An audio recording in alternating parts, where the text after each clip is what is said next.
Tapi pemerintah Singapura dari tahun 65 sampai sekarang kurang lebih 60 tahun itu adalah eksperimen yang tidak pernah berhenti.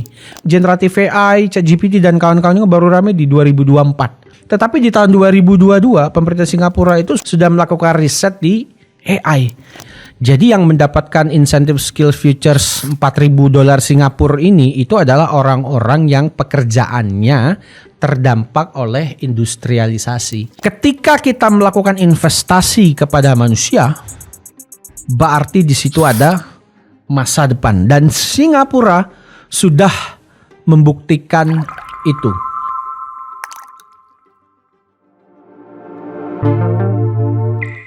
Oke, di fase sebelumnya gue sudah ngebahas soal transformasi pendidikan besar-besaran sejak 1965 oleh Lee Kuan Yew hingga munculnya Go Report. Di dalam video ini gue akan ngebahas bagaimana Singapura itu mengadaptasikan pendidikannya kepada dunia saat ini. AI, automation, dan seterusnya. Dan juga gue akan cerita gimana Singapura itu menyaring guru-gurunya dan berapa gaji yang diterima oleh guru di Singapura, dan Indonesia ada di urutan berapa. Jangan skip video ini, ayo kita bahas.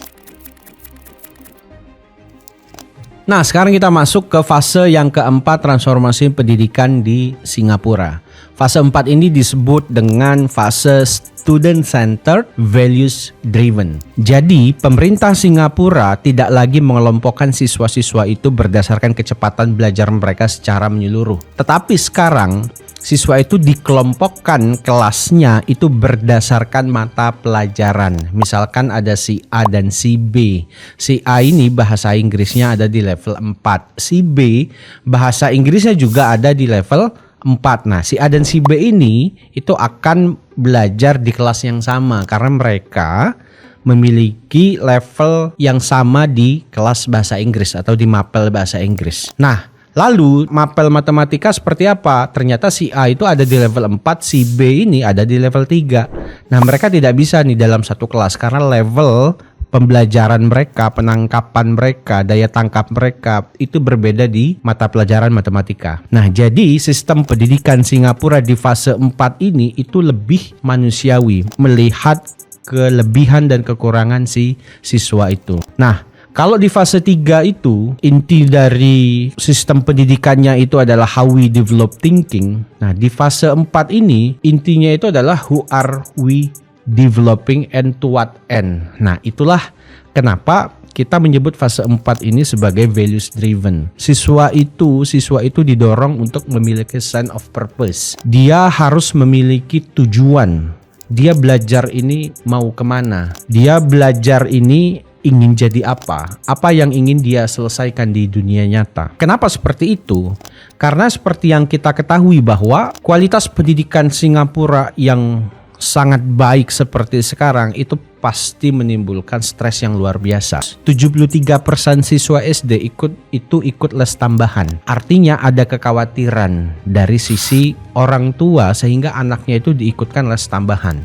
Lo tahu nggak berapa nilai bisnis dari les privat tambahan di Singapura? Itu mencapai kurang lebih 1,4 miliar Singapura dolar. Kalau dirupiahkan itu kurang lebih mencapai hampir 20 triliun per tahun. Itu gede banget. Itu yang menyebabkan siswa itu stres karena dia dipaksa oleh sistem pendidikan yang sebelumnya untuk mencapai nilai tertentu dan ada kekhawatiran dari para orang tuanya.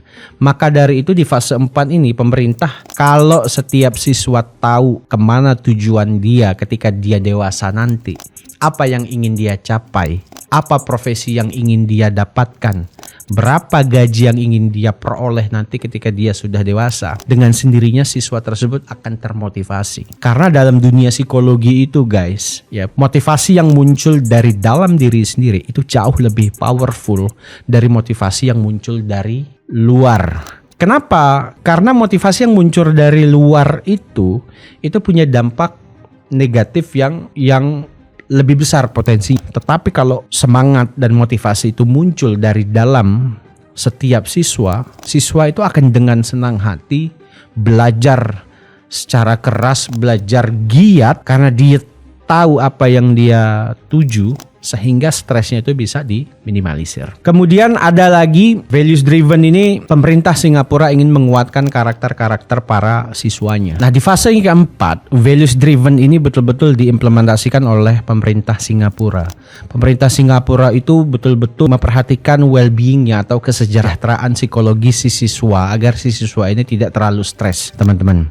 Nah, ada yang disebut dengan social emotional learning. Ini adalah fokus pada pembentukan karakter dan kesejahteraan mental, bukan cuma isi otak. Singapura itu sadar bahwa tekanan akademik mereka itu sangat tinggi. Apa sih yang diajarkan di social emotional learning ini? Yang pertama yang diajarkan itu adalah pengenalan diri, memahami emosi dan kekuatan diri sendiri. Jadi pemerintah Singapura itu mendorong siswa itu untuk bisa mengenali diri mereka itu masing-masing. Kalau kita aja nih ya, kita tahu siapa diri kita, kekurangan kita di mana, kelebihan kita di mana. Kita akan tahu strategi apa yang harus kita lakukan supaya kita bisa perform ke depannya gitu. Terus yang kedua, manajemen hubungan. Manajemen hubungan di dalam social emotional learning ini yaitu bagaimana seseorang itu berkomunikasi dan berempati kepada orang lain tuh. Terus yang ketiga di dalam social emotional learning itu adalah pengambilan keputusan. Bahwa siswa itu didorong untuk belajar mengambil keputusan dan bertanggung jawab atas apapun keputusan yang diambil olehnya. Dan lalu mengevaluasi atas hasil dari keputusan yang sudah diambil. Tuh, jadi siswa itu didorong untuk bisa bertanggung jawab atas apapun yang dia ambil dan didorong untuk berani mengambil keputusan. Karena banyak orang pintar, cerdas tapi tidak berani mengambil keputusan. Dari 3 hal yang dipromosikan oleh pemerintah Singapura di social emotional learning ini, pengenalan diri, kemudian manajemen hubungan, kemudian yang terakhir itu ada pengambilan keputusan. Hasilnya itu adalah 86% siswa mereka melaporkan pengalaman belajar yang positif di tahun 2022. Jadi apa yang gue sampaikan di awal tadi, dengan hasilnya pengalaman belajar positif 86% di tahun 2022 ini, bahwa sejalan kalau misalkan siswa itu tahu tujuannya kemana, sense of purpose-nya itu dia tahu gitu ya, dia punya itu. Jadi dia belajar sungguh-sungguh karena dia tahu itu dibutuhkan untuk mencapai purpose-nya dia. Nah, pemerintah Singapura itu juga mempromosikan satu lagi sistem pendidikan atau program yang disebut dengan program Skills Futures, bahwa orang-orang di Singapura, siswa-siswa di Singapura, baik yang masih menjadi siswa di sekolah atau kampus dan juga yang sudah memasuki dunia profesional usia 25 tahun, 40 tahun ke atas, itu untuk menjadi lifelong learning. Apa itu lifelong learning? Lifelong learning itu adalah pembelajar sepanjang hayat. Lee Kuan Yew itu pernah berkata, dia bilang seperti ini, "The definition of an educated man is a man that never stop learning and wants to learn new things." Itu kata Lee Kuan Yew. Nah, program Skills Futures ini mendorong seluruh warga Singapura, siswa dan yang sudah bekerja itu untuk menjadi lifelong learner tadi. Nah, sekarang kita lihat cycle-nya seperti apa. Belajar itu tidak berhenti di usia 25 tahun. Nah, dimulai dari sekolah formal. Di sekolah formal sudah pasti kita harus jadi seorang pembelajar. Dari sekolah formal masuk ke dunia kerja. Apa yang dipelajari di sekolah formal tadi diimplementasikan di dunia kerja. Nah, setelah masuk dunia kerja itu harus mengikuti pelatihan Skills Futures. Karena saat ini banyak skill-skill baru yang wajib yang muncul, padahal sebelumnya itu belum ada. Kayak misalkan kemampuan AI, bagaimana AI itu digunakan dalam pekerjaan sehari-hari, bagaimana mendeploy AI itu ke dalam industri, skill apa yang dibutuhkan supaya kita tidak tergantikan oleh AI gitu. Nah, jadi itu adalah penyebab kenapa pemerintah Singapura mempromosikan program Skills Futures ini. Nah, ketika seseorang atau warga Singapura dia sudah mengikuti training tadi, training yang isinya Skills Futures, baru dia akan bisa level up di dunia kerja. Karena kalau tidak, ya Singapura akan jadi stagnan tuh. Karena skill-skill baru yang dibutuhkan di dunia saat ini itu tidak dimiliki oleh pekerja-pekerja mereka. Maka dari itu program Skills Futures ini itu digalakkan. Usia 25 sampai sebelum 40 itu dapat kredit $500 untuk bisa ikut pelatihan. Nah, lalu yang usia 40 tahun ke atas itu mendapatkan $4.000 Singapura. Berarti itu sekitar 45 juta sampai 50 juta per orang yang usianya 40 tahun ke atas. Tetapi tidak semua loh ya yang mendapatkan insentif pelatihan Skill Futures ini. Jadi yang mendapatkan insentif Skill Futures $4.000 Singapura ini itu adalah orang-orang yang pekerjaannya terdampak oleh industrialisasi, yang terdampak oleh automation, yang terdampak oleh generative AI dan pekerjaan-pekerjaan sejenisnya yang terdampak. Gitu. Nah, jadi pemerintah Singapura itu mengeluarkan dana yang cukup besar. Di Indonesia itu ada prakerja. Prakerja itu per orang dapatnya 3,5 juta rupiah gitu ya. Pelatihan bisa didapat ya 3 atau 4 gitu. Tapi kita belum tahu nih hasilnya seperti apa. Nah, kalau kalian mau gue bahas sekarang prakerja itu gimana nasibnya dan apa hasilnya, berapa biaya yang dikeluarkan pemerintah untuk program prakerja, nah itu silakan komen di bawah. Oke, kita lanjut lagi. Jadi Perdana Menteri Singapura sebelumnya, sebelum Lawrence Wong, Lee Hsien Loong itu berkata seperti ini. We will create many more pathways to success. Not just a single narrow road to the top. And we will give every Singapore child the opportunity to succeed and the means to achieve his potential and fulfill his goals. Nah, pemerintah Singapura tahu bahwa dia tidak bisa memproduksi pelatihan-pelatihan untuk mendapatkan skill saat ini itu sendiri dalam waktu yang singkat.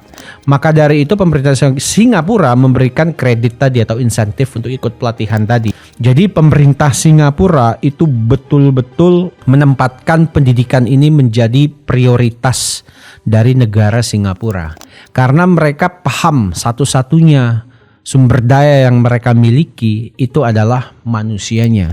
Makanya mereka invest besar-besaran ke sumber daya manusianya, warga negara mereka sendiri. Dan anggaran pendidikan ini itu konsisten gitu ya, 2% hingga 4,1% dari GDP-nya Singapura. Jadi political will yang betul-betul sustain ini dibutuhkan untuk meningkatkan atau memajukan kualitas SDM di Singapura. Kenapa mereka meningkatkan kualitas SDM? Ya karena yang tadi gue bilang, satu-satunya harta mereka, resource mereka ya sumber daya manusia. Pemerintah Singapura itu tidak henti-hentinya terus melakukan upaya-upaya untuk meningkatkan kualitas guru di Singapura. Pemerintah Singapura itu menetapkan 1/3 atau 30% dari lulusan terbaik universitas di Singapura itu untuk menjadi guru. Yap. Dan 30% ini itu harus diwawancara dan juga diseleksi lagi secara ketat.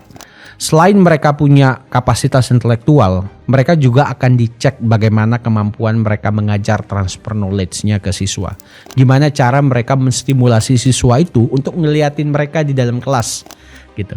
Terus yang ketiga dicek juga yang namanya karakter si calon para guru ini gitu.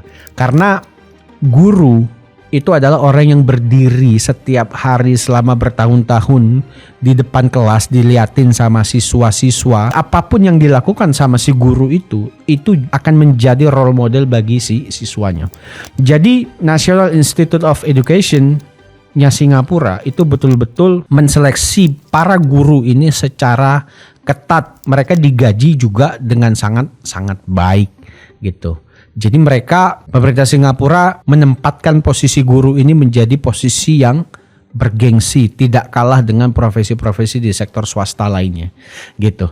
Nah, setiap guru-guru yang lolos seleksi di National Institute of Education ini itu mereka wajib ikut komunitas belajar selama 100 jam per tahun. Dan komunitas belajar ini itu menjadi komunitas riset atau pembelajaran pedagogi yang terbesar di Asia. Nah, sekarang kita coba lihat, kita bandingkan gaji guru di Singapura di ASEAN itu seperti apa dan Indonesia ada di angka berapa. Singapura itu menduduki posisi pertama dengan gaji guru paling tertinggi di ASEAN, yaitu 33,6 juta sampai 49 juta rupiah per bulan. Posisi kedua ada Thailand dari 8,6 juta hingga 13 juta per bulan. Posisi ketiga ditempati oleh Malaysia, yaitu 8 juta hingga 13 juta, mirip-mirip dengan Thailand. Filipina itu ada di angka 5 juta sampai 6,7 juta. Nah, Indonesia berada di posisi buncit, yaitu di 2,8 juta hingga 5,5 juta. Ini PNS loh. Kita pasti tahu ada guru-guru honorer yang sebulannya itu hanya digaji Rp300.000. Itu pun dibayarnya 3 bulan sekali. Jadi Indonesia masih kalah jauh. Selain itu di Singapura, guru itu berhak mendapatkan bonus tahunan, bonus kinerja, sama program Connect Plan. Connect Plan itu apa? Yaitu sebuah tabungan retensi setiap beberapa tahun untuk guru yang bertahan itu tetap jadi guru. Jadi mereka yang bertahan tetap jadi guru itu akan ada tambahan bonus atau program yang disebut dengan Connect Plan. Nah, gaji guru senior atau gaji guru master di Singapura itu jauh lebih besar.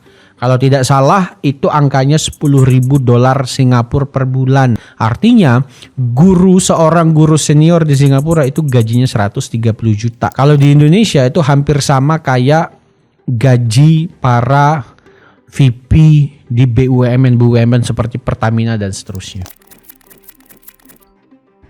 Nah, sekarang kita masuk ke visi 2030 dan masa depan Singapura. Singapura sejak tahun 2022 itu mewajibkan literasi AI di SMP.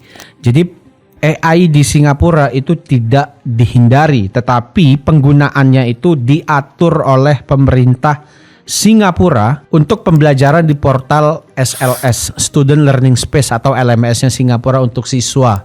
Jadi Singapura itu sudah punya LMS yang bisa diakses oleh siswa-siswa Singapura. Gitu. Dan di tahun 2022 yang lalu juga Singapura itu sudah invest sebesar $500 juta Singapura untuk melakukan riset-riset yang terkait dengan AI tadi.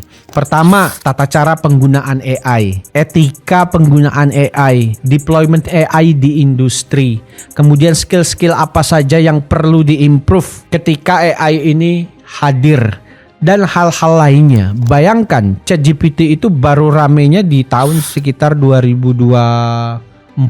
Tetapi pemerintah Singapura itu sudah jauh lebih dulu, 2 tahun sebelumnya 2022 itu melakukan riset. Kemudian Singapura juga secara konsisten yang seperti tadi gue udah jelaskan, menghabiskan 2,8% hingga 4,5% dari GDP mereka untuk pendidikan. Di awal gue juga udah bilang, budgetnya Singapura itu hampir $14 miliar atau 184 triliun rupiah itu untuk pendidikan yang masyarakatnya hanya 6,1 juta saja.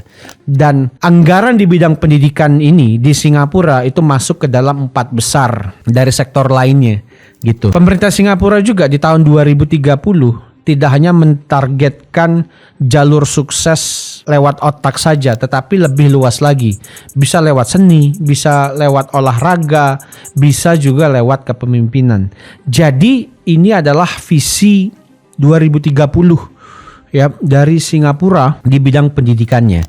Dan founding fathers-nya Singapura, Lee Kuan Yew itu pernah bilang seperti ini. Manusia itu butuh tantangan. Nasihat saya untuk semua orang yang ada di Singapura maupun di tempat lainnya, jaga semangatmu. Carilah tantangan. Yang ditakutkan oleh Lee Kuan Yew itu adalah sikap cepat puas. Ketika keadaan terus membaik, orang cenderung ingin mendapatkan lebih banyak tetapi dengan kerja yang lebih sedikit. Jadi, dari apa yang sudah gue jelaskan panjang lebar dari tadi gitu ya, ada beberapa hal yang gue tangkap mengapa Singapura itu pendidikannya itu sangat baik sehingga ekonomi mereka ikut terdongkrak dari situ. Ketika kita melakukan human development atau people development, kita membangun pendidikan, kita membangun SDM, yang kita mau itu adalah anak-anak kita itu memiliki rumah yang lebih baik daripada rumah kita. Anak-anak kita memiliki pekerjaan yang lebih baik daripada pekerjaan kita. Kita mau anak-anak kita itu memiliki gaji yang juga lebih baik daripada kita. Dan tentunya kita mau anak-anak kita itu memiliki lingkungan yang lebih baik dari kita. Nah, gua merangkap beberapa hal. Pendidikan di Singapura itu betul-betul baik. Yang pertama, pemerintah Singapura itu betul-betul concern terhadap kualitas guru. Jadi mereka betul-betul menseleksi, mengambil warga negara terbaiknya untuk menjadi guru di Singapura. Yang tadi gue bilang 30% dari lulusan terbaik itu harus ikut menjadi guru. Setelah jadi guru, dia harus dilatih lagi sebelum diterjunkan ke ngajar di sekolah-sekolah. Setelah dia ngajar di sekolah-sekolah harus ikut kombel lagi atau harus ikut komunitas belajar lagi 100 jam setiap tahun gitu. Jadi pemerintah Singapura itu tidak main-main dalam menseleksi guru-gurunya. Yang kedua, kurikulum coherence. Kurikulum coherence ini adalah pemerintah Singapura itu menyelaraskan kurikulum pembelajaran di sekolah dan universitas dengan kebutuhan industri. Tidak ada yang namanya mismatch di Singapura, dan mereka senantiasa mengupdate kurikulum mereka gitu. Dan kurikulum mereka itu tidak diganti seperti di Indonesia ya, ganti menteri ganti kurikulum. Mereka laksanakan dulu kurikulum yang baru ini gitu ya, mereka evaluasi, baru mereka perbaiki sehingga mereka tahu kurikulum ini betul-betul berdampak atau cocok nggak sama Singapura. Yang ketiga, pemerintah Singapura melakukan yang namanya adaptive policy governance. Jadi pemerintah Singapura itu terus mengupdate kebijakan-kebijakan yang membuat pendidikan di Singapura itu dilakukan secara baik, terorganisir dengan baik. Yang keempat yang dilakukan oleh pemerintah Singapura itu adalah mereka memiliki political will yang konsisten sejak tahun 90-an bahwa pendidikan itu harus dianggarkan mulai dari 2,5% sampai 4,5% dari total GDP-nya Singapura, dan itu tidak boleh kurang. Dan pemerintah Singapura itu betul-betul konsisten dari tahun 90-an sampai hari ini, anggaran pendidikannya 2,5% sampai 4,5% dari GDP-nya Singapura. Yang kelima itu adalah significant public investment. Jadi pemerintah Singapura ya betul-betul memberikan investment yang sangat signifikan tadi untuk hal-hal yang sangat penting. Nah, kalau di eranya Lawrence Wong yang tadi gue cerita soal skills futures, pemerintah Singapura ngasih $500 untuk 25 tahun ke atas dan $4,000 untuk pekerja yang usianya 40 tahun ke atas. Jadi betul-betul dana itu dipakai untuk hal-hal yang produktif, untuk hal-hal yang punya direct impact terhadap peningkatan kualitas pendidikan di Singapura. Nah, mereka repeatedly reform structures. Artinya, mereka itu selalu melakukan evaluasi terhadap apa yang terjadi, yang sudah terjadi, dan apa yang akan terjadi nantinya. Gitu. Jadi, kayak misalkan AI tadi. AI itu kan baru rame, generative AI, ChatGPT dan kawan-kawannya baru rame di 2024. Hype-nya. Gitu ya. Tetapi di tahun 2022 pemerintah Singapura itu sudah menganggarkan, sudah melakukan riset di AI. Nah, jadi itu adalah kesimpulan 7 hal yang gua tangkap dari strategi-strategi yang dilakukan atau prinsip-prinsip yang dilakukan oleh pemerintah Singapura. Pendidikan Singapura yang sekarang seperti sekarang ini bagusnya itu tidak dicapai dalam waktu 1 dekade atau 2 dekade saja. Tetapi pemerintah Singapura dari tahun 65 sampai sekarang kurang lebih 60 tahun itu adalah eksperimen yang tidak pernah berhenti. Mereka terus mengevaluasi diri.